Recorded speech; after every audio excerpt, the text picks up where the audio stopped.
Olá pessoal, sejam bem-vindos a mais uma edição do podcast A Ser Nomeado.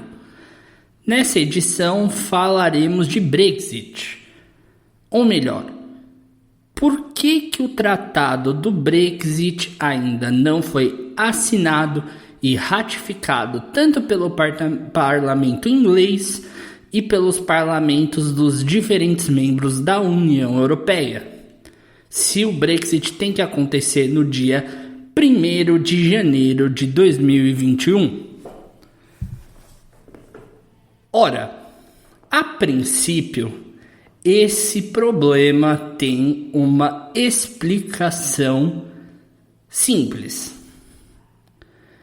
O Brexit foi pautado pela campanha pela soberania da Inglaterra, ou seja, os partidários da saída da União Europeia pautaram a sua campanha na reconquista da soberania do Reino Unido em relação à União Europeia. E o maior símbolo dessa soberania se dava na reconquista do direito de manter os pescadores europeus, dos países europeus, fora das águas territoriais britânicas.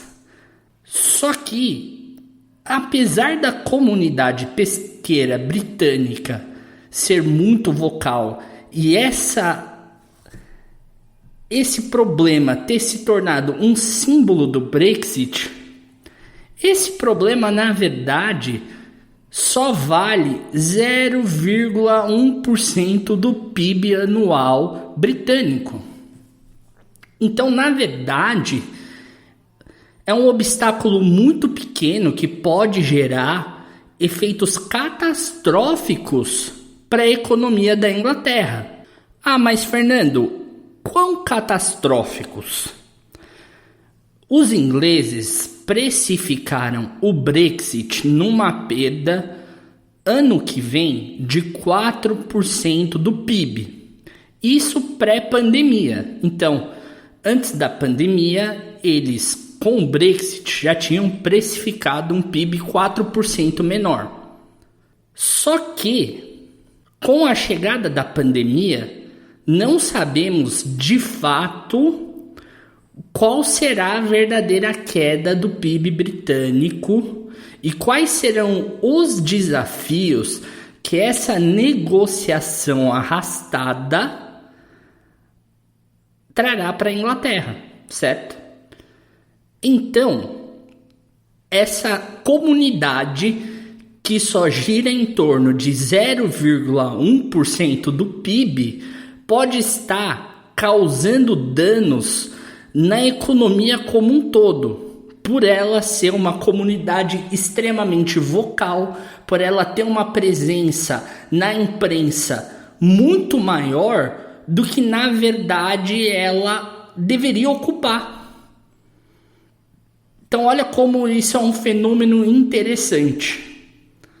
Outra razão que as negociações do Brexit têm sido arrastadas é o próprio governo do Partido Conservador liderado pelo Boris Johnson tem tido vários conflitos internos e tem sido muito mal gerenciado internamente. A última grande baixa no governo do Boris Johnson foi do seu mentor/assessor Dominic Cummings.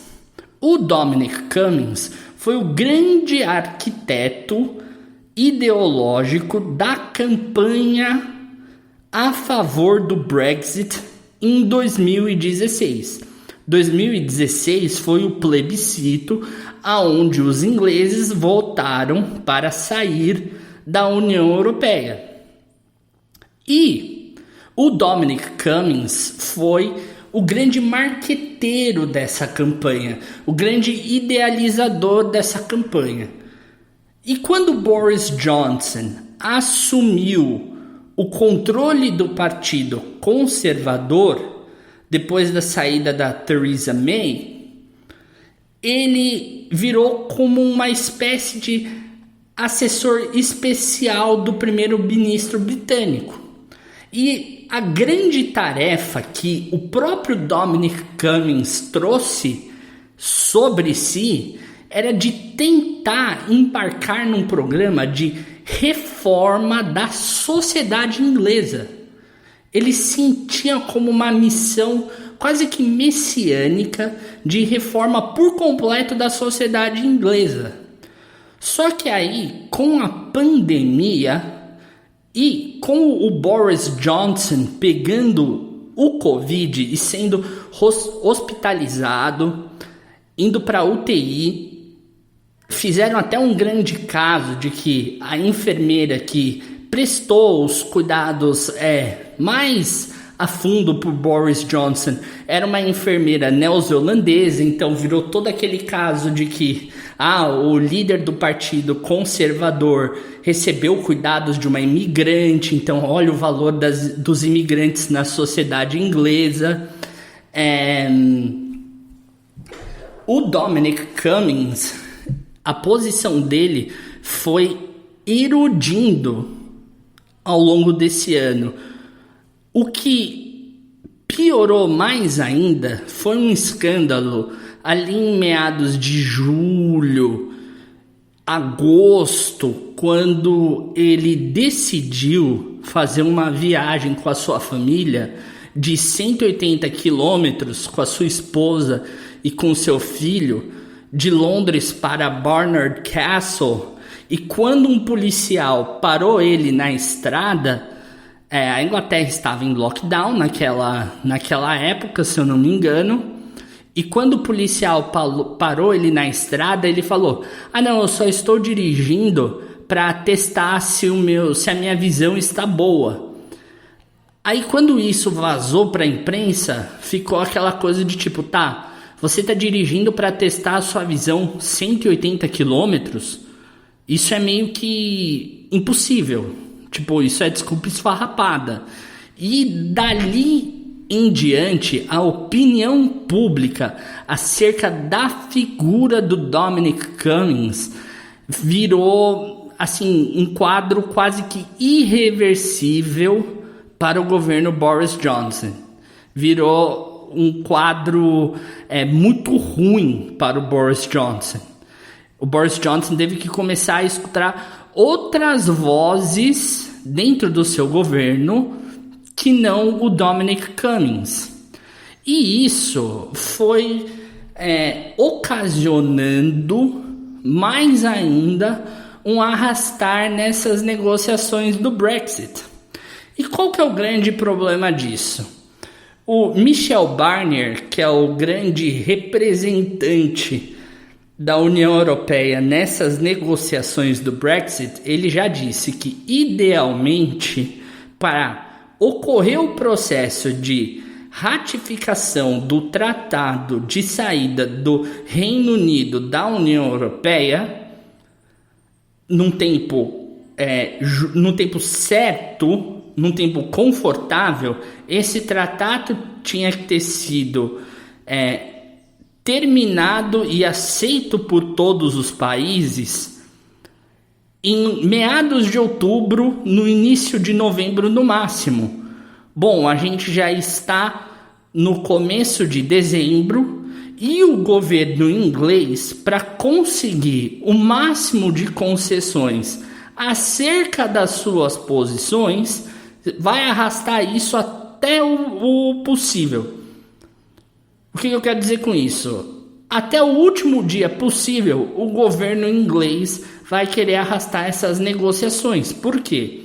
O governo inglês tem certeza de que a Europa precisa mais da Inglaterra do que a Inglaterra precisa da Europa. A Inglaterra é um membro mais valioso para a Europa no que tange a segurança. A Inglaterra compra mais produtos da União Europeia do que a União Europeia compra da Inglaterra. Então tudo isso é de grande interesse da União Europeia, dá um tratado, dá condições mais... dá um tratado mais açucarado para a Inglaterra. Isso é o que os ingleses pensam. Agora, por um outro lado, a União Europeia não quer oferecer um tratado tão mamão com açúcar para os ingleses, porque eles sabem que os ingleses vão se tornar grandes competidores da própria União Europeia. Então eles não querem relaxar no que tange a regulações alfandegárias, eles não querem relaxar no que tange as leis trabalhistas, eles não querem relaxar, por exemplo, no que tange a qual vai ser o órgão que vai resolver disputas entre a Inglaterra e a União Europeia. Por exemplo, hoje, se existe alguma disputa entre dois membros da União Europeia, por exemplo, se existe alguma disputa comercial entre França e Alemanha, essa disputa vai para o Tribunal Europeu. Porque são dois estados membros da União Europeia, está sob jurisdição da União Europeia e essa disputa vai para os tribunais da União Europeia, certo? Mas como a Inglaterra quer sair da União Europeia, eles não querem que nenhuma disputa comercial entre a União Europeia e a Inglaterra fique sob jurisdição dos tribunais europeus, como a União Europeia quer. Só que qual é o problema?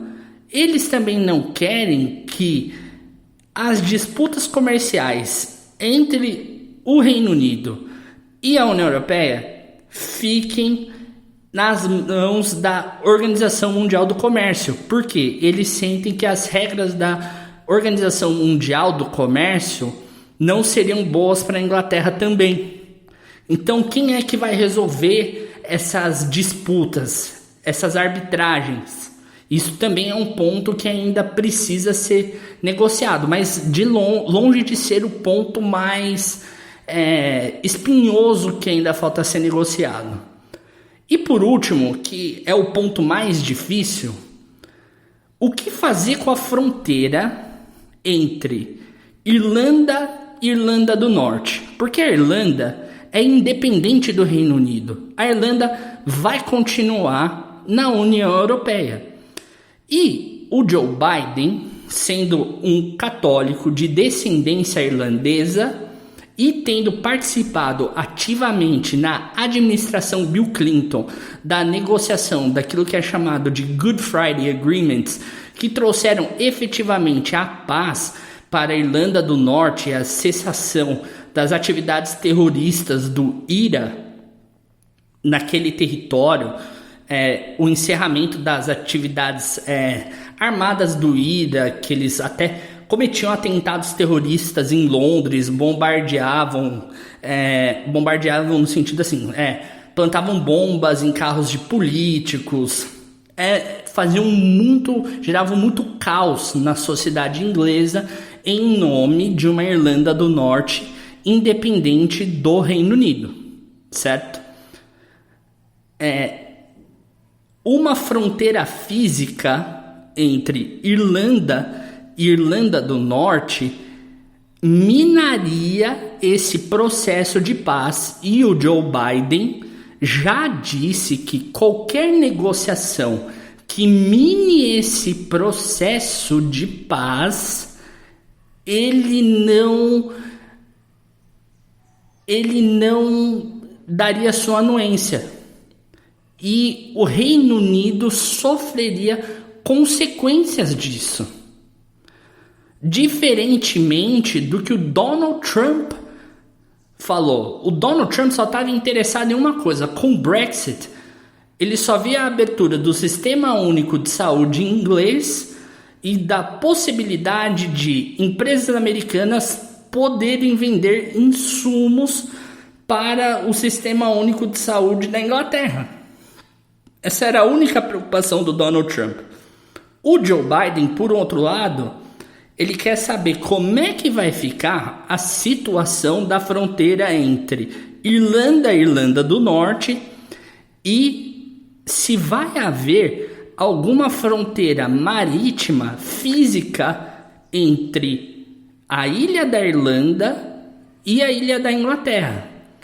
E possivelmente no futuro, se houver alguma divisão física à volta de fronteiras físicas, isso vai possivelmente ocasionar numa futura saída da Escócia do Reino Unido.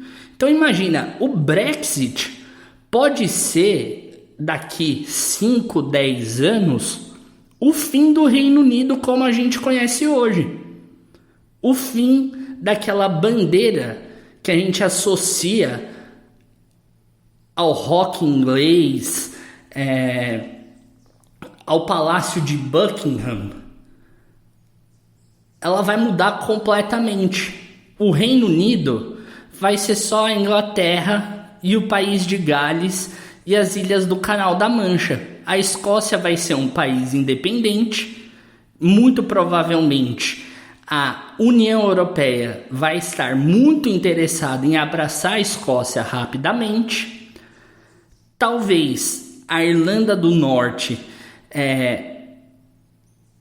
continuando no Reino Unido, porém experimentando fronteiras físicas com a Irlanda mais separada do Reino Unido por uma fronteira física marítima, talvez eles também queiram declarar sua independência, certo? E seja um outro país que queira entrar na União Europeia.